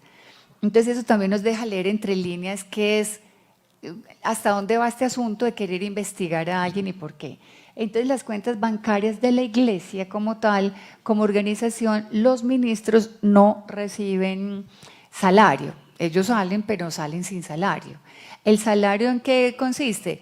En que cada iglesia sepa que ese ministro tiene 3 hijos, denle pues para que pueda vivir sus hijos, la comida y la educación de estos 3 hijos, y de acuerdo al número porque tienen que ser casados, ¿cierto? Y tener sus familias, igual como, pues, como te digo, como se calca o se vive esa vida primitiva cristiana, ellos la viven. Y ese asunto económico, te vas a dar cuenta que hay diezmos. Con los diezmos sostienen la parte de templos. Los templos, por eso la gente se apropia de ellos, porque ellos mismos los construyen y los hacen. No podríamos decir que es una fuente de financiación gringa, que fue, por ejemplo, lo que Cuba quiso estudiar tanto antes de dejar entrar esta religión, porque creía que podía ser gringa y tener alguna financiación o un interés político de otra parte. Entonces van y la estudian en México, en el resto de los países, y dicen, bueno, no es gringa, es mexicana, y la plata y los templos los hacen ellos mismos. Eso tú le puedes seguir el paso perfectamente a eso. Entonces, va a jugar algo, por eso les digo, lo podemos mirar de afuera, pero si tú lo miras al interior con los miembros y conversas con ellos, te das cuenta que funciona otra cosa que también es real, y es la fe. O sea, ellos construyen sus templos y ahorran, y por la fe que tienen y el deseo de construir y de ver su comunidad, van surgiendo. Sí, van surgiendo, como te digo, primero un templo, después ya compran la cuadra, y después van comprando estos terrenos y los van haciendo más grandes. Ahora, no deja de ser también una estrategia, digamos, un crédito, ¿cierto? Un crédito fuerte con el que construyeron el templo. Ellos después van como iglesia pagando ese crédito al ritmo que ellos pueden irlo pagando hasta terminar su templo, ¿cierto? Son como diferentes dinámicas que van teniendo, pero el interés es que sean ellos los dueños del templo. No sé tampoco, siempre de platas es muy difícil hablar. Entonces no sé si tu respuesta, pues, al punto de vista económico pudiéramos decir que queda completamente resuelta. Era algo más acerca como el desarrollo, que se podía de ver el éxito, que lo presentabas así como con esa palabra. Yo creo que el éxito es, si lo miramos no al interior, sino démonos ahora sí como la tranquilidad de hablar desde nuestras disciplinas, o cómo desde afuera vemos, la gente está buscando, o sea, tiene la necesidad de pertenecer, la necesidad de crecer, como no solamente en lo espiritual, sino también como persona, y ver crecer sus familias. Y el proyecto de vida que ofrece esta iglesia es un crecimiento familiar y comunitario. O sea, donde no solamente está la promesa o la certeza de que a ti te va a ir muy bien, sino que vas a elevar tu nivel de vida, el de tu familia y el de tu comunidad. Yo creo que eso es muy exitoso. O sea, el sentir que lo espiritual no solamente es para mí porque lo quiero hacer, digamos, como alguien que hace yoga o que busca una religión que sea muy propia y muy individual, sino que el proyecto comunitario hace que crezcan, y eso me imagino que tiene mucha fuerza a la hora de convencer, de seducir, de persuadir, incluso de pertenecer, de crear más sentido de pertenencia. Ahora voy con la de la mujer. ¿Cuál es tu nombre? José. José, mira, el asunto de dividir hombres y mujeres se debe a una razón muy particular, y es que ellos cuando oran, lloran. Pues tienen una intimidad al punto en la que, pues como también reciben el Espíritu Santo, hablan lenguas, lo que se llama glosolalia en los estudios, pues del nuevo pentecostalismo, que es hablar en lenguas. Entonces esa intimidad o esa necesidad de hacer su oración con lágrimas o más íntima, más cerrada, pues no es tan fácil hacerla al lado del novio, de este y el otro, sino que porque también los hombres lloran, y también los hombres oran, y también los hombres hablan en lenguas, y es una manera simplemente de mantener como la tranquilidad, digamos la libertad, el espacio de que si fuiste a orar, fue a orar, ¿cierto? Las mujeres también llevan oraciones, no las van a llevar los domingos, pero tienen la oración que es a las 9 de la mañana y ellas son las que pues es una mujer la que preside. Además llegan hasta un nivel que se llaman diaconisas y tienen un lugar muy, digamos, muy visible dentro de la iglesia, porque ellas también dirigen grupos, los grupos de niños, de mujeres, de solas, de viudas, tienen un trabajo social y comunitario muy grande y las mujeres en este caso están muy pendientes de esto. Particularmente las mujeres en esta iglesia estudian mucho ingenierías y finanzas y están muy del lado de también entonces estar participando en la construcción de templos, también hay mujeres arquitectas y tienen el espacio dentro pues de la iglesia como tal. No sé si respondí un poquito más. Listo, ¿hay otra tanda o ustedes dirán?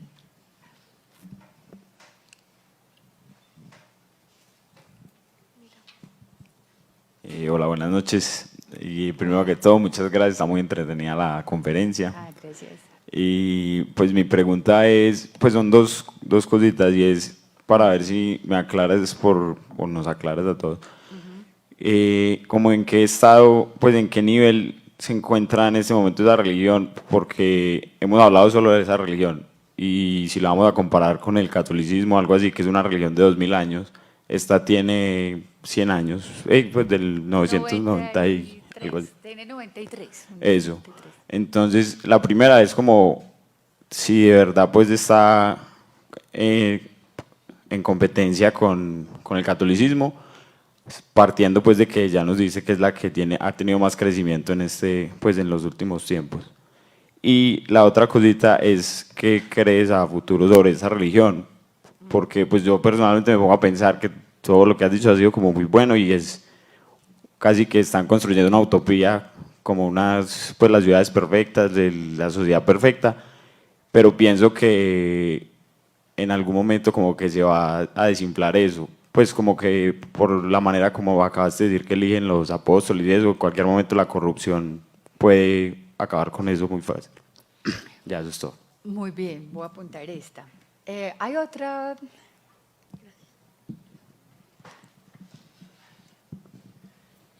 Buenas noches.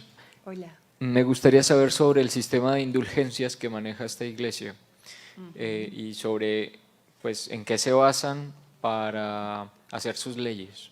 Gracias. Para hacer sus leyes. Listo. ¿Alguien más?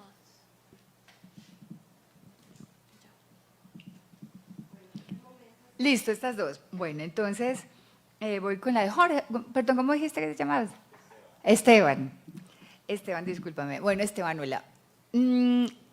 Tienes toda la razón que cuando uno se pregunta, bueno, pero todo parece muy bien, o sea, ¿dónde va a colapsar si somos humanos y nuestras instituciones, ¿cierto?, humanas, pues, o sea, son deleznables o en algún momento revientan o colapsan.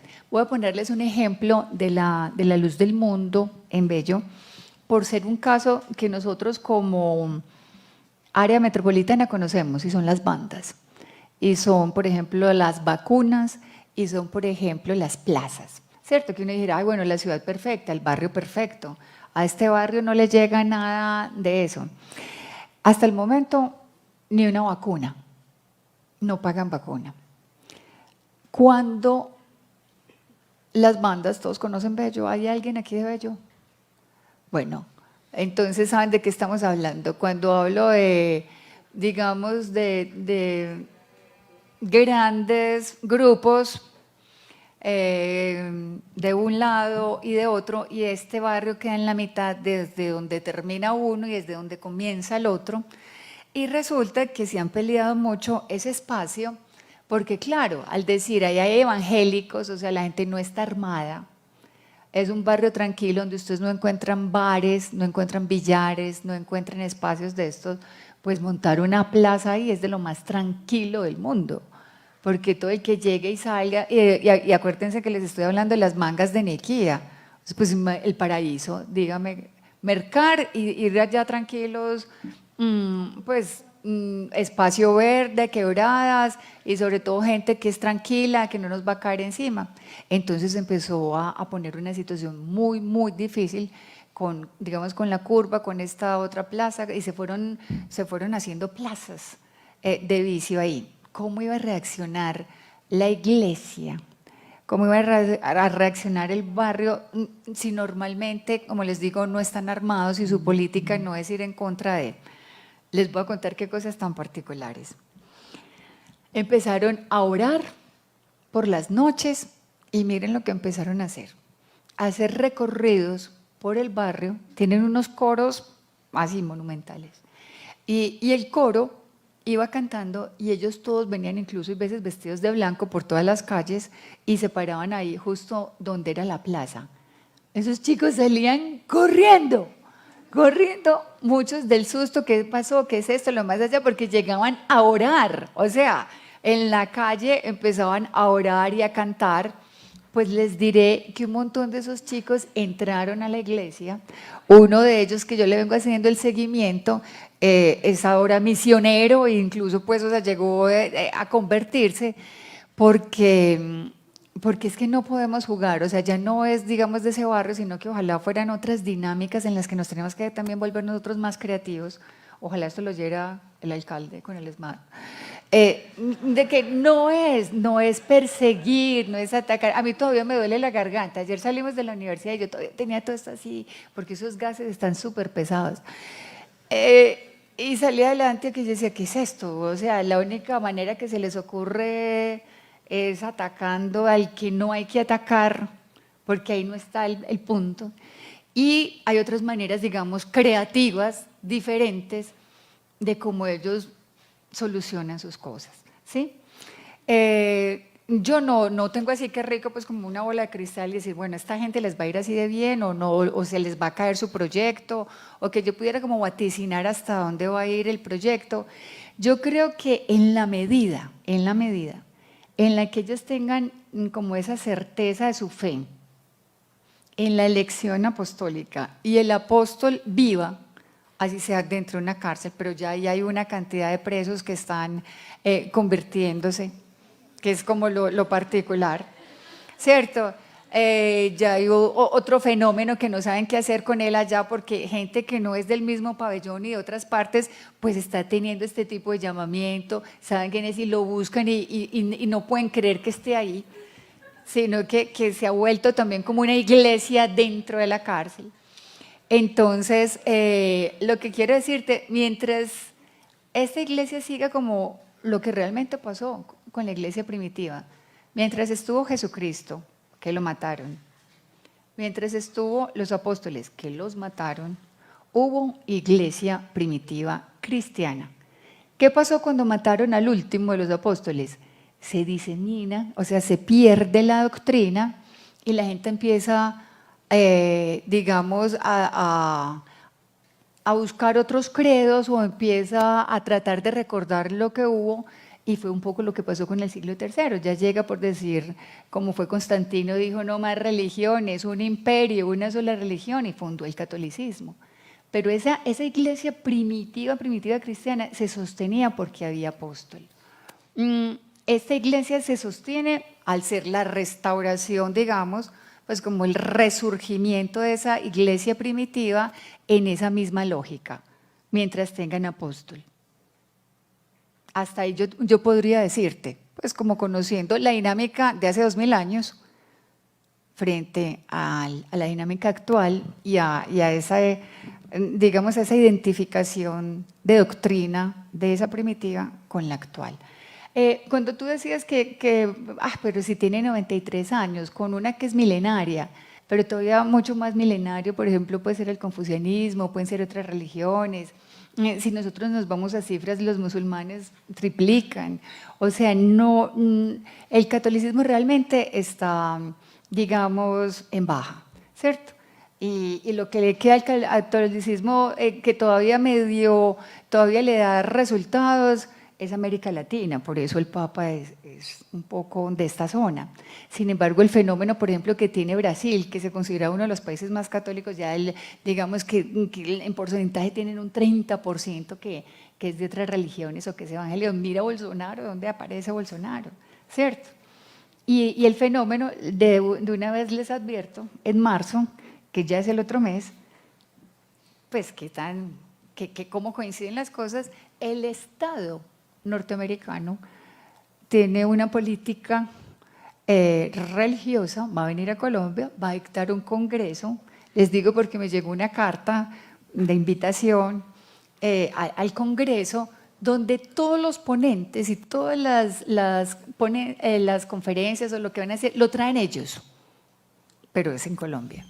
Y es a nivel de cancillerías de todo el hemisferio sur y va a ser justo en Bogotá, va a ser en Colombia. O sea, lo que quiero decirles es que este fenómeno hay que verlo geopolíticamente, ¿sí? O sea, esto no es tan rico que a la gente que quiere creer, que necesita y que se identifica con una espiritualidad porque también le hace falta, digamos, la dejaran en paz. Pero no es tal fenómeno porque ustedes saben que cuando las iglesias crecen y se vuelven multitudinarias, muchos las ven no como una cantidad de gente que cree, sino una cantidad de gente que puede votar por mí, ¿cierto? Entonces es donde se ha vuelto como un botín en elecciones llegar y buscar las religiones. Si vamos al caso de la Luz del Mundo, ellos han sido como muy estratégicos, como ellos están en contra de que esté unido Iglesia-Estado, por eso el Estado laico es la separación. Ellos no tienen, digamos, ministros en puestos y en cargos públicos, ministros como tales, pero sí miembros, si alguien es un abogado, si alguien pues, que tenga su carrera por donde quiera hacerla, y si quiere hacer la carrera política, hágala.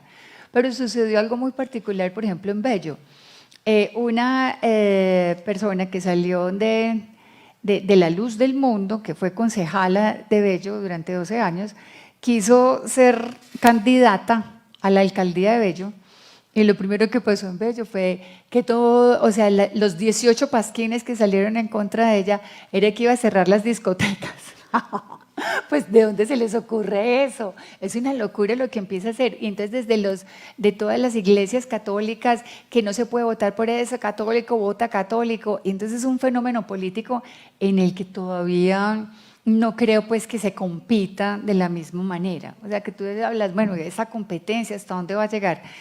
Políticamente creo que, o sea, los intereses políticos se mueven en otra dinámica. Y lo interesante de estudiar el fenómeno religioso es porque, como leíamos al principio, Ana María Diegaín, e incluso en la Escuela de Altos Estudios, Daniel Hervieux-Leyer, que es en este momento todavía la persona que los dirige, son personas, no sé si es el asunto femenino, me gustaría imaginar que es eso, pero se han jugado una cosa de vamos a ver las cosas por dentro, vamos a mirar el fenómeno religioso desde adentro. Vamos a conocer las doctrinas y entonces después de conocer esa dinámica es que vamos a poder casi que tratar de entender qué pasa en la relación que ellos tienen con el afuera. ¿Por qué? Solo para cerrar esto, digo porque estamos haciendo el estudio en la de Antioquia y una chica que tenía la burka, cuando la gente le preguntaba, la hacían sentir como si fuera un bicho raro, algo raro que todo el mundo estaba mirando, pero la chica simplemente era de aquí de Medellín, musulmana, y qué importa, o sea, no tenía que ser árabe, le exigían, de alguna manera había un montón de prejuicios, no, ella vivía en Manrique tranquilamente, pues no tenía por qué decir que venía del Líbano o que venía de ninguna parte. Entonces, lo que tenemos frente a las religiones todavía son prejuicios, ¿sí? Prejuicios que a veces dañan realmente la convivencia, nos devuelven al medioevo, nos devuelven a ser una sociedad cerrada, excluyente, difícil, cuando las sociedades entre más cosmopolitas, más abiertas, más diversas, son realmente más felices y más tranquilas de vivir. No sé si contesté todas. La tuya era acerca de las indulgencias. No existen indulgencias, esa es una palabra muy de la doctrina católica. Entonces ellos al interior, sus leyes o su normatividad, como te digo, va a ser muy del corte de cómo esté en la Biblia, no en el Antiguo Testamento, sino que van a tener el Nuevo Testamento como, digamos, como una guía, como una manera de mirar esas doctrinas y ese tipo de orden que se seguía. Normativa como de que se castigue, por ejemplo, todo lo que sea un caso, ejemplo, pederastia o robo o lo que pueda surgir, no lo soluciona la iglesia, sino que inmediatamente pasa, o sea, los canales son, si es un ladrón es la policía, si es un pederasta vaya a la cárcel. O sea, no es que aquí tengamos un organismo para, como por ejemplo pasa con los indígenas o con otra gente, que no, pues déjenos con nuestras propias leyes. No, si es un delito, es un delito. Y un delito tiene que ser penalizado, estudiado por las instancias que les corresponde estudiar los delitos. O sea, tienen muy claro que lo espiritual es una cosa y que su apuesta es comunitaria, pero de ahí en adelante ya el mundo está muy organizado como para que cada uno busque su cauce. Chicos, no sé si más preguntas. Bueno, muy bien, muchas gracias, ha sido muy interesante. Quiero hacer como solamente una pequeña reflexión para cerrar, si es posible, si tú quieres Sí, claro. el contrapunto. Ana Victoria, no sé, ¿dónde se equivocó una gran parte del mundo intelectual cuando pensó que, digamos, la idea de progreso iba a apartar un poco las iglesias y las creencias religiosas y las iba a sustituir por una especie como de laicidad general, de manera que, de alguna forma, la espiritualidad o digamos, la experiencia de la religiosidad iba a quedar como aislada y, digamos, la idea era como que el progreso de los países, de las naciones, de los pueblos era, no sé, no sé cuál era qué era lo que se pensaba, pero yo creo que nadie se imaginaba que hubiera esta multiplicidad y esta pluralidad de religiones que estamos viviendo en este momento. Pero sin duda creo que hay una diferencia, para mí hay una diferencia con algo que expresaste, no sé si de pronto no te entendí del todo bien. No necesariamente el hecho de que haya más religiones nos hace más felices. Quiero decir, no sé si la gente es más feliz estando en las religiones o es más feliz estando en las no religiones, pero lo que sí es cierto es que la gente está en búsqueda de algo que yo diría que tiene que ver con la trascendencia y con la identidad y con el lugar y con el sentido que a uno le da a estar en el mundo. Pero el hecho de que, por ejemplo, hay conflictos entre las religiones y los derechos humanos es una realidad. Quiero decir, yo no sé exactamente el caso de la luz del mundo, pero pues cuestiones como el aborto, la diversidad sexual, son cuestiones que no es simplemente, bueno, que cada quien haga lo que quiera, ¿no? Es decir, cuando de alguna manera hacías la broma de que la gente en el municipio de Bello decía no votemos para esta señora que va a cerrar hasta los billares, quizá un poco, bueno, no sé si a lo mejor es exagerado, pero quizá iban un poco en la línea que uno puede prever, es decir, y si las religiones que tienen su orden moral pretenden imponernos a todos el orden moral de ellos solamente porque ellos lleguen al poder aupados por su mayor organización religiosa, ¿eso no es un conflicto? Pues, listo, como son varias preguntas en una, voy a tratar de… No, solamente decía que la laicidad y el proyecto laico ha fracasado. Esa es la verdad, lo único que quería decir era eso. Bueno. No pretendía hacer más preguntas, yo sé que estamos justo en el tiempo. Es muy interesante, no voy a tratar de cerrar eso. Así solo para cerrar y muy rápida. Sí, la modernidad y el proyecto de la modernidad vaticinó, o sea, voy a lanzar esto y voy a decir que… y muchos académicos apostaron a que el progreso iba a opacar el asunto de las religiones. Logró, en gran parte, atinar con el desvanecimiento de las instituciones como tal, ¿sí? O sea, donde esa gran institución, poniendo un ejemplo de la Iglesia Católica, empieza a perder credibilidad, ¿sí? porque la gente empieza a darse cuenta de miles y de miles de cosas y se va perdiendo esa credibilidad, no quiere decir entonces que la gente se iba a quedar sin religión, ¿sí? Y lo que empieza a ver es entonces una explosión, como lo habla Ana María de Gaín, o lo mismo que se pudieron dar cuenta cuando vino William Mauricio Beltrán, o sea, esta explosión incluso de religiones, de espiritualidades, definitivamente es porque el ser humano, o sea, no lo vamos a despedazar porque pase, progreso, venga lo que venga, el ser humano como tal sabe que tiene un espíritu y se siente con una necesidad espiritual y emocional que no la colma, digamos de alguna manera, ni el éxito ni la promesa de felicidad, pues que ahora vende el capitalismo, carro, casa y beca, casarse, tener hijos, y un montón de cosas en las que la gente se cansó, la gente está cansada del capitalismo, la gente está cansada de consumir y está cansada del crédito y de creer que eso es lo que le va a dar la felicidad. Entonces sí ha provocado que, digamos, en esta época la gente que empieza a leer más y a descubrir más y a preguntarse más, ya sepan cuestionar las religiones y empiecen a hacer comparaciones de unas y de otras y empiecen a tomar como sus propias trayectorias, o sea, sus propias decisiones frente a lo espiritual. Entonces, digamos, muy bonito desde el punto de vista de lo que empezó a ser la decisión de las personas. Antes te decían, eres de tal religión porque sí, mi papá, mi mamá y yo soy acá y yo pertenezco acá por tradición. No, ahora la gente decide, busca y si no quiere creer, no cree. Y si no quiere salir de esto, no lo hace y toma su propia decisión. Yo creo que eso es, digamos, de alguna manera, o no, de todas las maneras, eso es un avance gigantesco, ¿sí?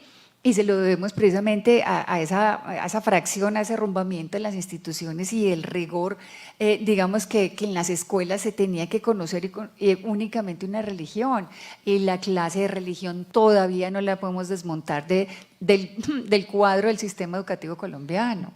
O sea, donde todavía hay una insistencia y los que no tienen religión, ¿no han visto es que la clase de ética y valores? La del mismo de religión. Y la quiere volcar nada más distinto a la religión que la ética. O sea, esa ética donde es realmente la reflexión de la libertad, como la plantea Foucault, ¿cierto? Donde vamos a decidir porque entendemos qué es lo que queremos por nosotros mismos, ¿sí? Donde hay un razonamiento y una elección. Entonces creo que esa es una ventaja como de esta época. Yo creo que incluso si en este momento llegara no sé qué y sintiéramos que es el fin del mundo, por lo menos el nuestro, porque hay un terremoto o algo, creo que en un momento de la vida de ustedes quisieran pensar qué sigue después de esta vida.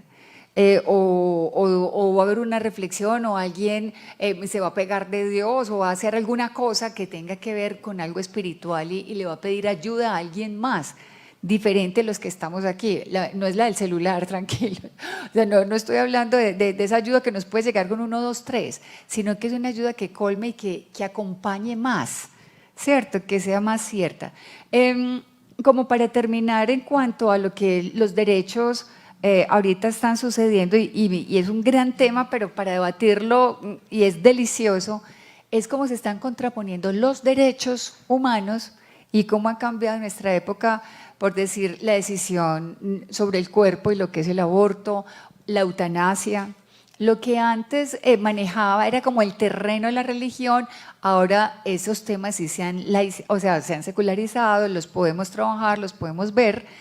Ahora no es un problema tan grande decir soy ateo, soy atea, no creo, sí creo, porque hay por lo menos un respaldo intelectual en ciertos medios donde ya no está mal visto, ¿cierto? No está tan señalado, pero yo sí creo que para esa explicación podemos empezar a coger sobre todo lo que son las elecciones en Europa.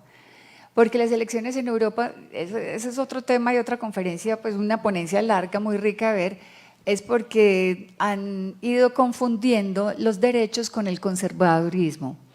O sea, cuando se dice que viene alguien conservador, uno cree que va a proteger los mismos derechos y no es así. se terminó el tiempo, dejemos aquí, listo. Bueno, muchas gracias, un gracias. aplauso, gracias a ustedes y nos vemos el miércoles. Recuerden en el bloque 12, pero en el aula superior, en el aula de arriba del tercer piso, vamos a ver una película, ¿de acuerdo? Entonces recuerden, próximo miércoles, en lugar de los auditorios de abajo, arriba en el aula. Muchas gracias, muchachos, por asistir, muchachas. Muy amable. Muy interesante la conferencia, Ana Victoria.